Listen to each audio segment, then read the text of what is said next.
Peace, peace. Hey, what's up, y'all? It's Ariam and Yodit. And you're tuned in to deuxsol Radio. That's right, your favorite twins are back talking all things music and culture. Because 2 takes are better than 1, but twin takes are even better. And we're back with another episode here on Revolt Podcast Network. Yes, and we're super excited today because we have a very special guest joining us on today's episode. Yes, a true triple threat. As an actor, he's graced our screen starring in HBO's Euphoria, as well as powerful films like The Hate U Give and Judas and the Black Messiah. And he's also a very talented musical artist who just dropped his recently released EP, Love Lost, available now to stream. Please welcome Algee Smith. What up? What up? How y'all doing? Thank y'all for having me. Thank you for the intro. I appreciate it. Of course. Thank you for joining us virtually on the podcast. How's it going? I'm excited to be here as well. It's going good. I am working on training for a film right now, so I've been like day in and day out of boxing training. So I'm playing a boxer, so it's been really good. Been learning something new. Also been pushing myself, and it's good to. It's always interesting coming off of music and then going right to film because it's like 2 different mindsets I got to be in. But I'm super enjoying it right now. Awesome, a boxing film. Okay, so it sounds like there's a lot of training involved. Are you saying this is maybe a Creed 4? I don't know. Happening? I'm not gonna turn it down. But no, this isn't that. This is I don't know how much I can say right now, but I'll just say it's a film based on a true story about a boxing team. So I'll just keep it at that until they do the head and all that. Yeah. Okay, that's enough to keep us. Locked in. We got a little. We got just enough. We got just enough to keep it, and we'll stay tuned. Yeah, for sure. Thank you. So we're super excited to have you. We are dying to talk about your EP, Love Lost, has been on repeat. Yes. But before we dive into that, we have you here. So we have to talk about your journey as an actor and as an artist. We first got to know you as an actor, transparently. So before you got to where you are now, what did the journey look like? Talk to us about your start. Great question.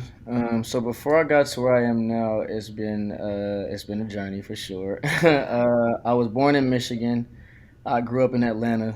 Okay. So Atlanta is where I really kind of just came into my own, where I started discovering certain things about myself, how much I love music, how much I love acting, and so kind of to fast forward a little bit, when I was about 15 or 16, I went to an acting agent that my music manager suggested. He was like, we should just try this out and see if you want to act. I'm like, okay, let's do it. We went to this agency. Her name is Joy Purvis, so she's in Atlanta. That was my first agent. We went to her. The first day I met her, she's like, I want to sign you. I'm like, okay, I don't know what's going on, what this is. Oh, wow. She's like, just read this monologue for me. I'm like, what's a monologue? Like, What's a monologue? Started going through it, and I started going to her office like every couple of weeks, and we would like put things on tape to send to like producers and casting directors and stuff like that. And then I ended up like booking something in like 3 months, and so I was like, okay, I know that I kind of have something here. Oh, wow. That's when I was like 16. So fast forward there, because after I booked that one project, it was kind of just dead after that. Like there was like nothing else that I was booking. It was like small things here and there, but fast forward a little bit to 2015, I had to be about 21, I think. Yeah, about 21. And I did a film with a lady named Vanessa Calloway. So. Oh my gosh, an icon. Wow. Come on. A legend. Royalty, right? Wow. Thank you. Literally royalty. So I call her like my second mama for sure, because when I did that film with her, she pulled me to the side. I was still living in Atlanta, and she was like, I just want to be real with you. You are really talented, but you have to get, and this was back in the day, so I'm not saying anything can't happen in Atlanta right now, but she was just saying, in order for you to reach your full potential, you need to either go to LA or Atlanta. And so I was like, dang, I ain't really got no bread to just move right now, but I'm gonna figure it out. So I had like $400 to my name. I called a connect that I had in LA, my homegirl Renee. She's a really good friend. I was like, yo, can I just sleep on your couch for like a month and see if I can book something in LA? And it was what they call a pilot season at the time in LA. So like first maybe 4 months of the year they're booking all the new shows and movies and stuff like that. So I'm like, I can give it a month and see what happens. I got out there to LA. I was not doing it. I was going broke, spending money on food, on Ubers, trying to get to auditions, hearing no. And I promise you, maybe like a week or a couple days before my trip was over and I had to go back to Atlanta, I got the call that I booked the new Edition story. Wow.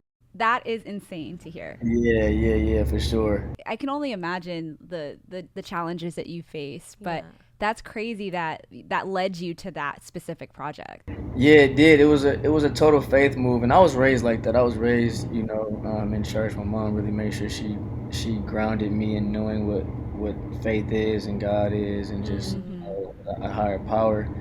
And so that was my faith at work. But then, my family has gone through a lot of things. We've been homeless in LA before. We've just trying it out. We drove from Atlanta to LA the first time. That's like a 36-hour car drive that they were supporting me in my dreams. So, needless to say, the journey up until this point has been a straight blessing.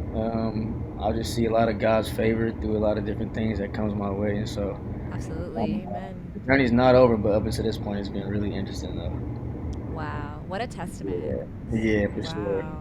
God is so good all the time. That's really amazing to hear. I think that unwavering sense of self and belief. As an audience member, we can only imagine what the journey is like, and I think it's one of those things that you don't really know until you hear from people's journeys. And so thank you for sharing that, because I'm sure that would inspire someone that's probably experiencing their own unique set of challenges pursuing acting, because I know it doesn't happen overnight. But what kept you going when you had those hard times and you probably felt like, is this all worth it? Like, what was the drive there? I think what kept me going is I just really wanted it.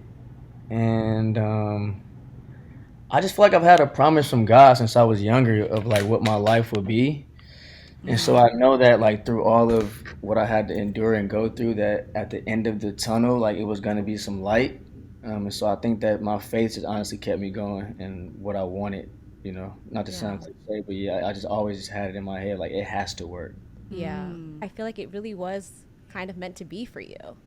Yeah. And the interesting part about that is even when it's meant to be, you still have to go out and do it, Absolutely. Yeah. Which that's what that taught me is like, okay, I just went out on a limb of faith here, but like leaving one side of the country, going to the other side with no security, a couch to sleep on, but not a lot of money to provide for myself after that. And I feel like that's what's needed sometimes to kick drive your purpose and your destiny coming to you. It's like the more you go out there and try to do it, the quicker it can come to you. Faith without work. Come on, it's dead.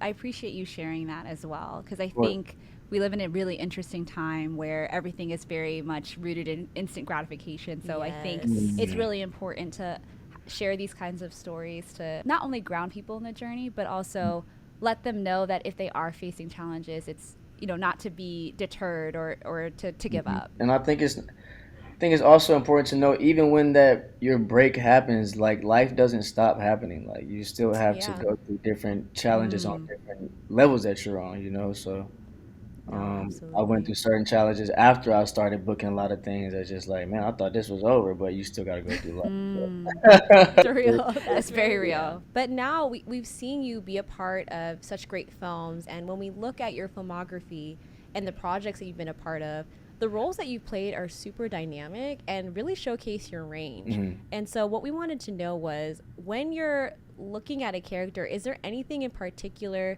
that you want to see that make you say, hey, I want this role? Great question again. I think what I've done up until this point, I don't think it's led me wrong. It may have led me wrong once, but I don't think it's led me wrong. I don't think it's led me wrong a lot, but I think what I just do is once I read the script and once I'm processing everything, I just try to see if it connects to me in a certain way. If it doesn't connect to me and it's just a cool story, I'm like, okay, that was cool. But if I read the script, and one thing that usually happens to me when I read a good script, I get goosebumps. Like I can feel it on my arm. I can feel it like this weird feeling in my head. I can just feel it. It's just happened to me since I was younger about certain things, and so I know when I read a script and I feel that, I'm like, okay, this is drawing me to it a little more, so maybe I should pay attention. But beyond that, I just look for characters that are just kind of complex. I look for characters that have meaning to them. Mm-hmm. I look for characters that would be fun to play as well. Right. But I think majority of the time up until this point, it's just been following my gut on it, and then figuring out, okay, what can I bring to this project? I know what the script says, but when I'm doing it, how can I serve it? Well, your gut has, steered you in the right direction. Thank God. Okay, you got good. a lot of hits under your belt, Yeah. for sure. So keep trusting that gut. you. It's paying Yeah, off. thank you. One thing you should know about Ariam and myself is that music biopics are probably our favorite genre of film. Oh, word? Yes. Okay. We can't have you on and not talk about what was the New Edition story series Yes. because Yes. 10 out of 10. Yes. Okay? Yeah. From the casting to the performances, the storytelling, the music. I mean, we were hooked and still are. And so we wanted to talk to you about your time playing the Ralph Tresvant Yes. and what that experience was like for you playing such a legend in the music world. Man. Oh man, because I'm just going back in my memory because so that was my first like big project that I was a part of, and it was just so different because it's not just a film, it's not just a movie. Like we're it's a musical essentially, but we are portraying superstars, and so we had to learn a lot. And I remember we only had about a month and a half to really learn all the steps, all the songs, all the scenes. Wow. A And month and a half? Yeah, we were in rehearsals for like 8 hours a day, literally. Like 8 hour a day rehearsals. It'd be singing, dancing, running lines, coming back, singing, dancing. Sometimes the actual guys would come in there because they were rehearsing for tour while we were rehearsing for the movie. So they would come in there, we would get to see them and mimic them. Wow. But I think it was just such a blessing, that whole thing, being able to introduce New Edition to a younger generation as well, while also pleasing the current generations that knew them already. Like people were really excited about that. So it was a lot of pressure, of course. Yeah. I'm sure. I'm glad I had my brothers there: Woody, Keith, Elijah, Luke, Period. Bashir. Period. And it was a lot. I definitely had a lot on my shoulders, but I was just going so hard. I think the running joke that Elijah Kelly, who played Ricky, tells is like, there'll be times in rehearsal where we didn't even need to go that hard, but I would just be going so hard because I wanted to get it right and I wanted to like do him justice. But the conversations I had with Ralph were really good. He was always just open.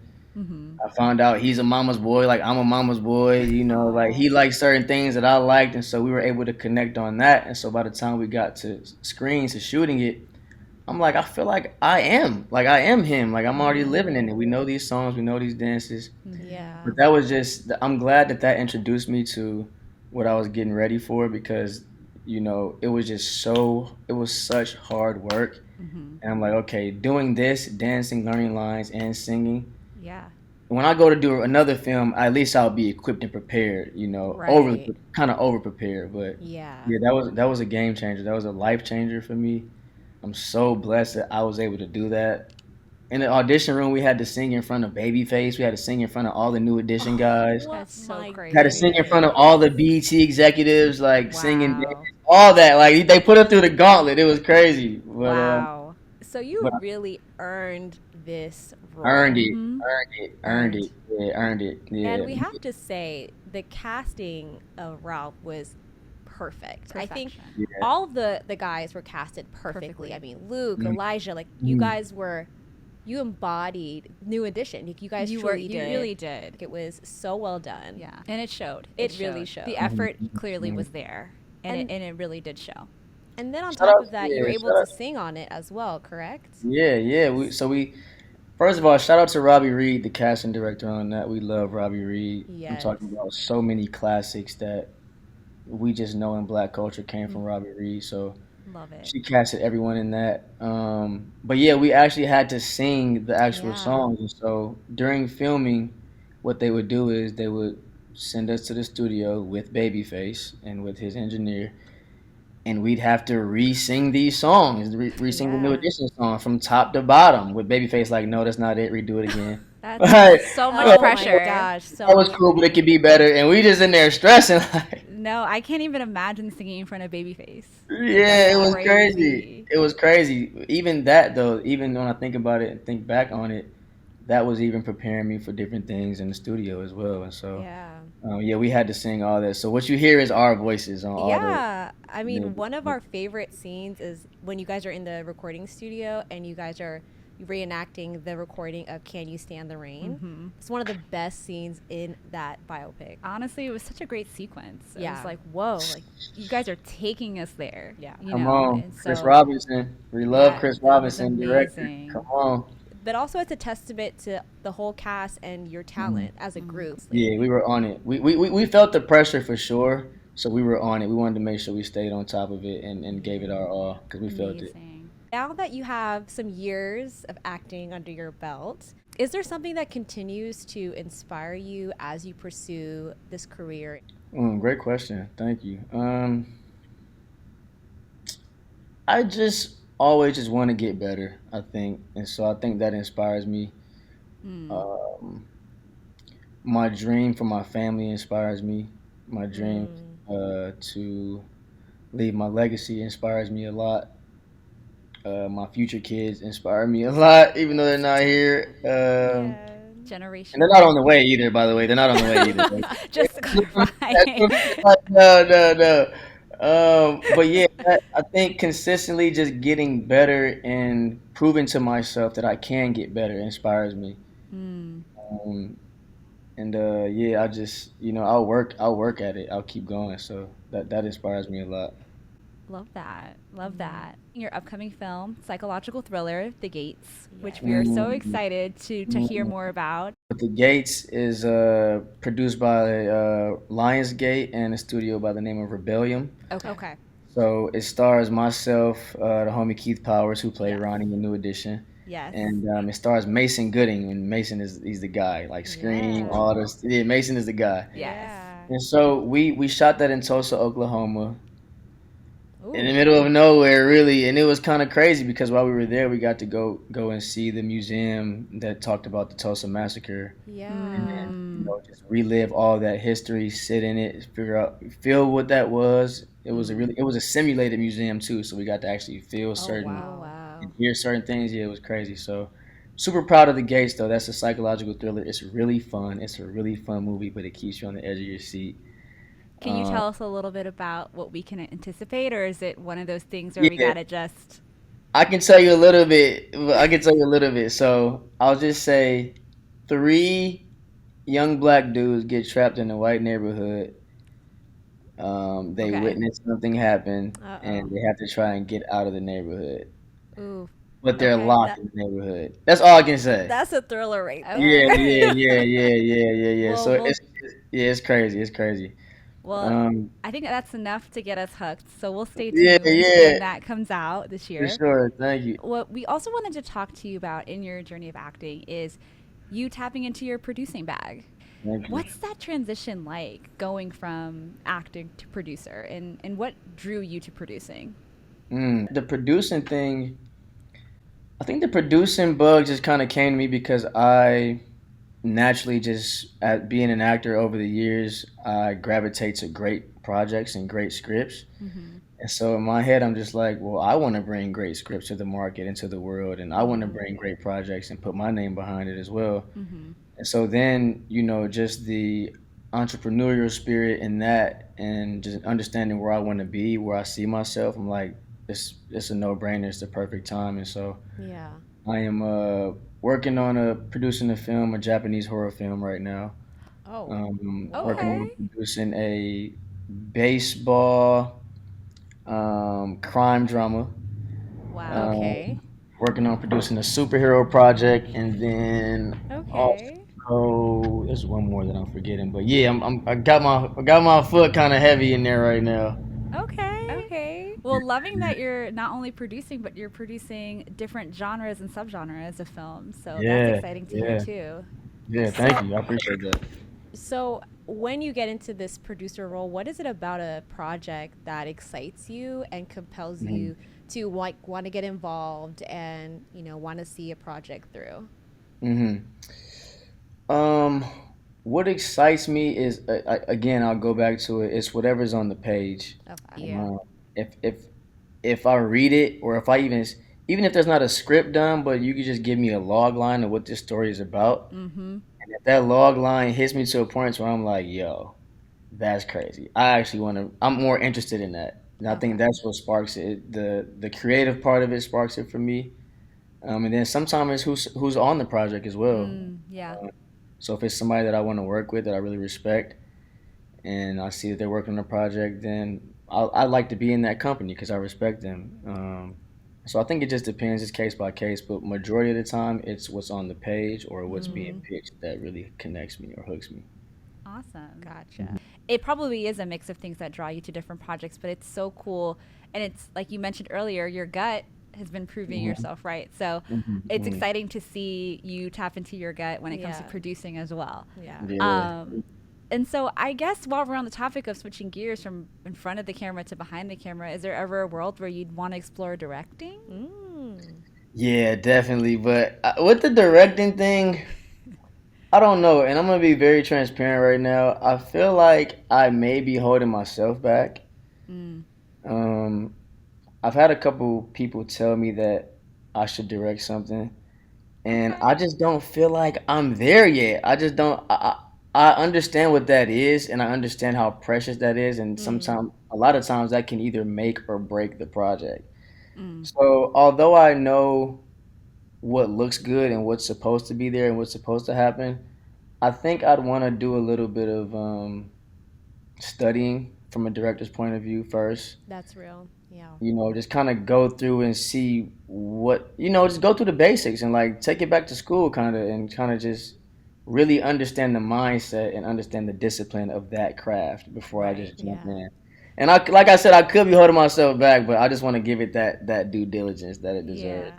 And there's nothing wrong with that too. I think Yeah. having that awareness is always going to pay off because Hmm. you never want to, especially when you have respect for, like you said, a discipline like that. Yeah. You definitely don't want to make a premature decision and get into it, but you want to do it when the time is right, especially because Yeah. you know how valuable great direction is as an actor. Yeah. So I can't wait for that day where you feel ready to make Ready. that Yeah, jump. yeah, yeah. Oh, it's gonna come for sure. So let's switch gears to your Hmm. music. Hmm. We're excited to dive a little bit deeper into Love Lost. We really enjoy it because it really feels like a true R&B album. What was the inspiration behind Oh, the EP? yeah. Thank you for saying that. Honestly, so the inspiration behind the EP was a breakup that I went through, and I just, I'm always creating throughout life Mm. anyway. So any state that I'm in life, I'm either making music or doing something with film, no matter the ups and downs that come with life during that. Mm. And so when I was kind of just, it had been a while since I put out a body of music, Mm-hmm. and I was actively recording. And one day when I was recording, it kind of just hit me. I'm just like, what do I want to do a project about? What do I want to say? And then I realized what I just went through, and I'm like, man, I just went through a lot of different feelings, emotions, phases, states. Mm-hmm. And this is something that's very relatable to almost everybody in the world. Almost everybody has gone through heartbreak. Mm-hmm. Very true. Hopefully, if you haven't, you don't have to. But Yes. I but mean, it's a you part know, of It's life. definitely part of life, yeah, but Life. it could be a part of life, and so it could be a part of life where you're learning, where you're accepting, where you're taking accountability. Mm-hmm. And I think for this project, it was just I was like, okay, I haven't heard a breakup album like this, and so I think this is my entry point. Mm. So that's what the inspiration behind the project was, and just kind of documenting the phases of a breakup that a man goes through. So Yeah. first when it happens, me personally, I felt numb. I didn't feel like I Mm. couldn't feel anything really. It was just kind of confusing. It's like something for such a long time, 3 years or more than that. It's like that when that leaves you, you don't really know what to feel. Right. And then after that, you go through distraction, trying to distract yourself from having to feel. And so you try to go out and go to the club and go with different girls and all this different kind of thing, but it's not filling the void that's within you. Yeah. And then so you go through a state of like spiraling out and like, dang, did I do the right thing or did I not do the right thing? And then acceptance. So like the whole project kind of It's kind just of like the stages of grief a little yeah, bit. exactly, Yeah. exactly. From a man's And we point of we noticed that even how the placement of the songs, it did feel like we are seeing someone go through the stages of grieving a relationship, and kind of what you alluded to, the feeling of being, numb from the first initial shock of it all, and then Magic City, which we will definitely be talking view. about. Leading Yeah, into the distractions Yes. and trying to yeah. disassociate, Yeah. and then you have spiraling, which is that moment where you It's all in the name.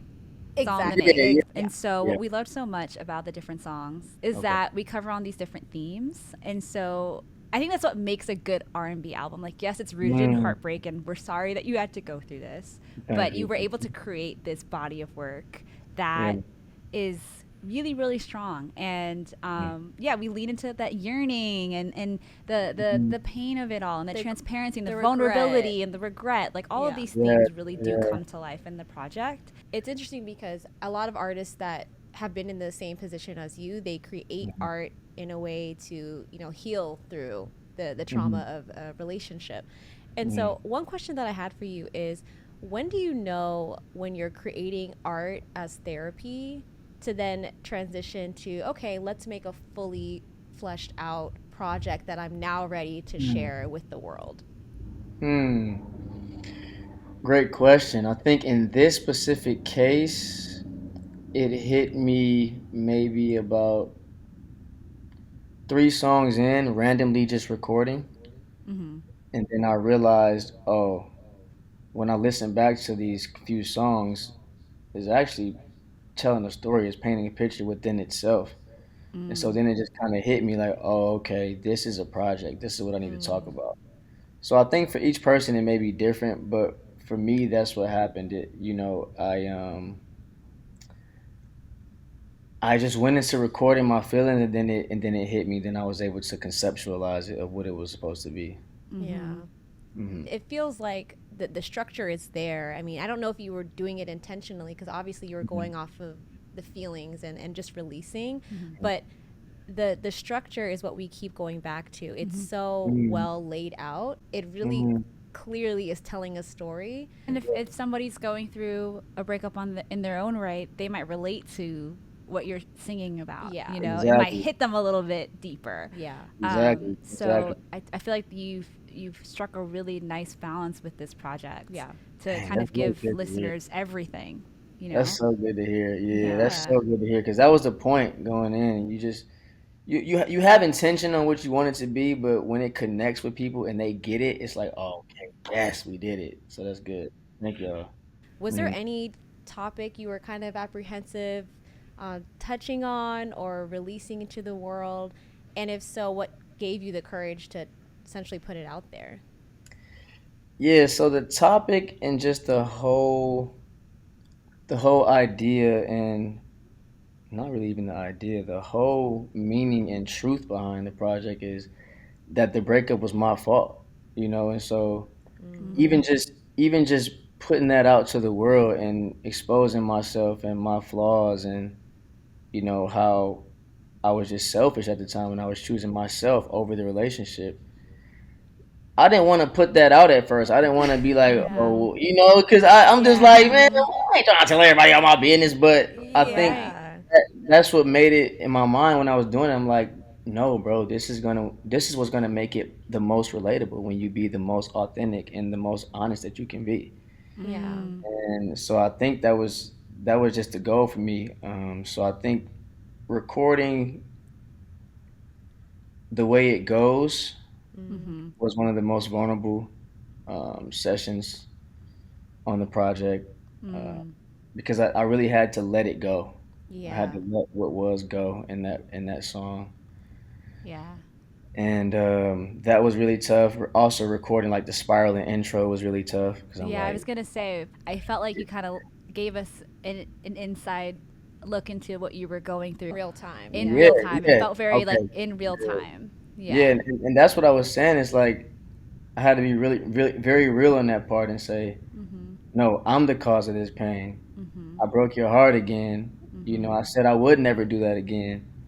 You know, I let 3 years go down the drain. It's like, man, I'm having to just take full accountability in that little intro to say that it's my fault. And those were the thoughts that were coming before I started spiraling out. Though, it's like, man, am I tripping? Like, I messed this up. Should I go get her back? Should I just let her live? Like, all the different type of stuff you think. Yeah, I know it must have been daunting to do that, but it really does give the listener insight into what you were going through. On the topic of spiraling, really want to talk about the full song. Because as R&B lovers, we recognize... Our ears were ringing. We recognize the sample in there. Yes. Brandy and Monica's The Boy Is Mine. So what's it like to sample such a legendary song? Do you feel like there's any pressure when you are taking it and reinventing it? Yeah, I feel like there could be pressure. In my case, I didn't really feel any. So what happened with spiraling is that it came to me through a really good friend and a writer named Cameron Glasper. So Cameron also wrote on Honest on the EP. We love Honest, by the way. Yeah, I think, was it another one he wrote on? I'm not sure, but when I heard the track and I heard his reference track, I'm like, yo, nah, I need this. Like, I know. That's what I told him, like, nah, I need this. I know exactly what it is. I know what this would do for the project.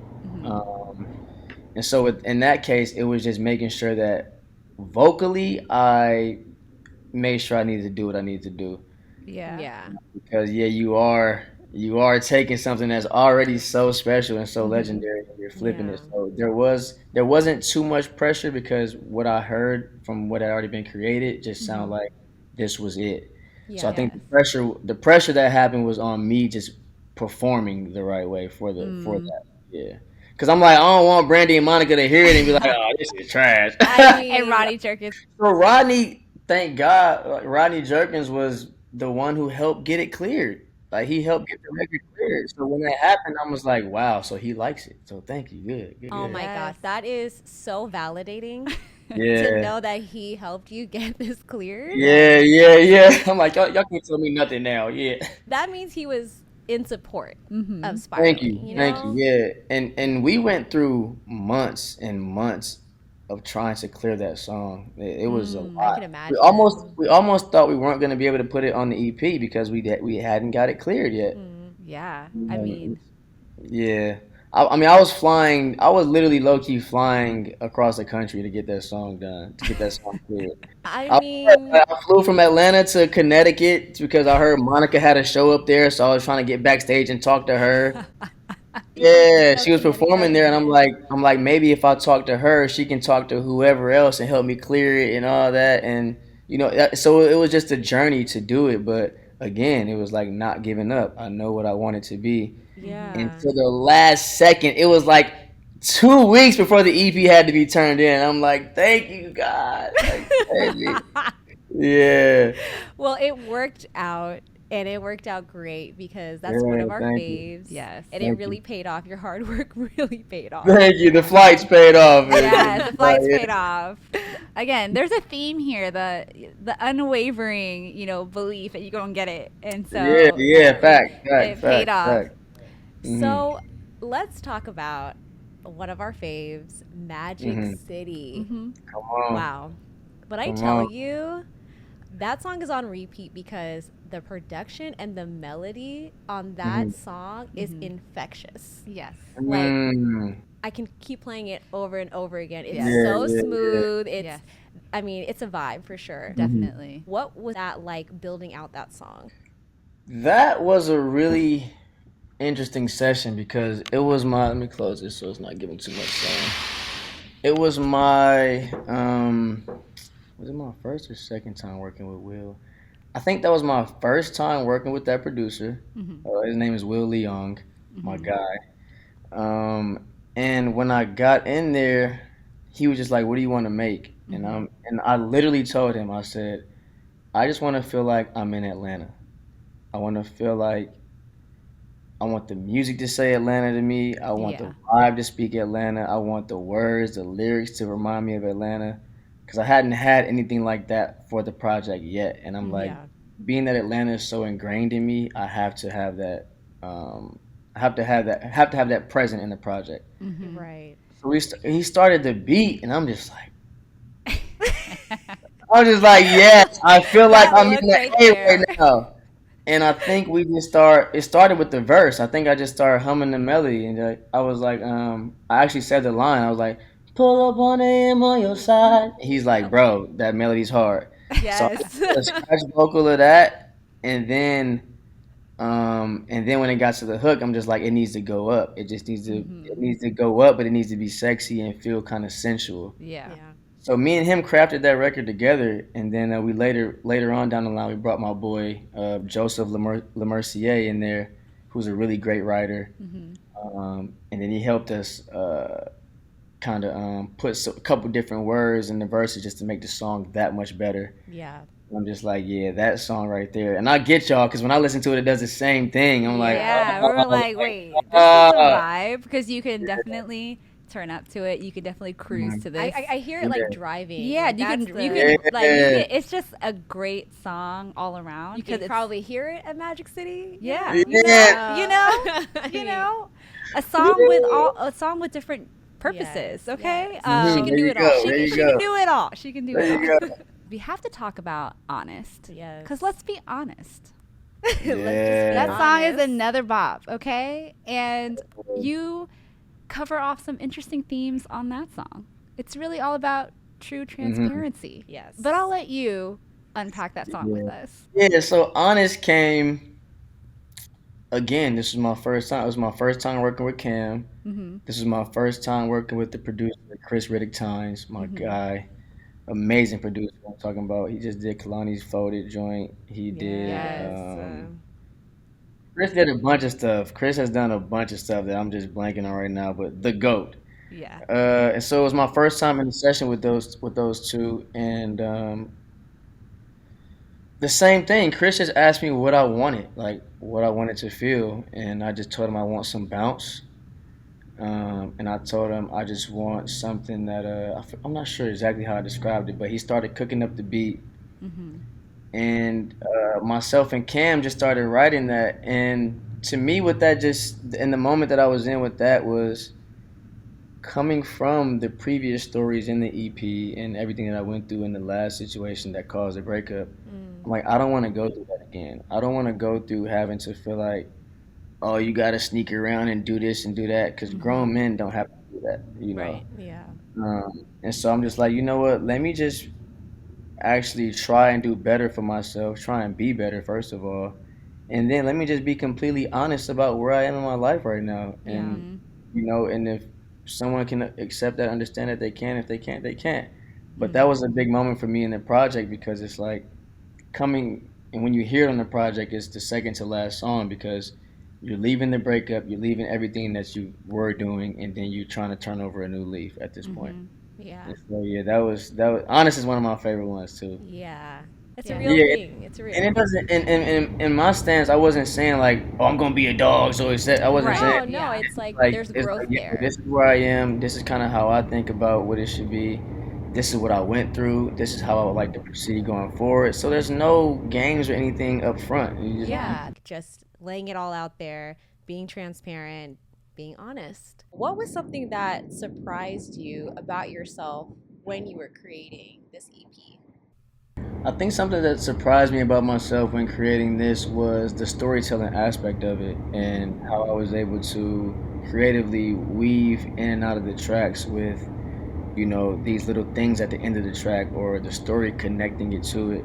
Yeah. So I think I was just really surprised and proud of myself when I listened to the whole thing back down, and I'm like, wow, like I can visually see it. I can see what's going on throughout every part of the project. So that was it wasn't really a surprise, but it was a surprise because of how good it came out, but it was more so just like, wow, like, okay, I did it. I did that. Yeah. I mean, the story is there, and when you listen to the EP as a whole, it's so cohesive, whether it's the sonic aspect, the lyrical aspect, the storytelling of it all. It's really well done, honestly. Thank you, for real. You should be very proud. Come on. We gotta pat myself on the back. Yeah. So I think in general, we'd want to know, what do you hope listeners take away from Love Lost? Wow, great question. What I hope listeners take away from Love Lost is a man just being honest about his heartbreak and how that was and how he dealt with it and how it feels in the most authentic way. I also want them to take away the fact of someone being accountable for their actions, and having to live with that, because you can't undo a lot of things in life. You can't really undo anything in life, but yeah, that's right. When you make a decision, you make that decision, and no matter if you turn over a new leaf or start doing better for yourself, the consequences from that decision still linger on. It's not like people's life just changed because you're changing. And so I would just want people to take away honesty, truth, great storytelling, and accountability. Well, you really touched on all of those themes throughout the EP, and you did it well, and also it sounds so good sonically. So again, congrats to you. Yes. We are hoping to see more visuals, though. We've seen a few visualizers. I like that you said that. Yeah. So we got some stuff in the tuck right now that we actually, it's already done. We just actually got to roll it out, and so y'all will see that. Matter of fact, y'all gonna be real happy about one of these things based on our conversation. So I'm excited. Okay. Yeah. So we'll stay tuned, and then we'll play back this combo. We'll follow up. Yeah, we got some. Well, I'm gonna let y'all in. So we got a nice video for Spiraling. Okay. We have a dope clean visual for Honest. Okay. We are shooting the one for Departed as we speak. So we got some things. We got some things in the tuck that people just need to see more visual aspects of it. I agree. Yeah, we love it. We want to get the full picture. Yeah, you want to feel it, see it, all that. Yeah. Well, we'll stay tuned. Yes.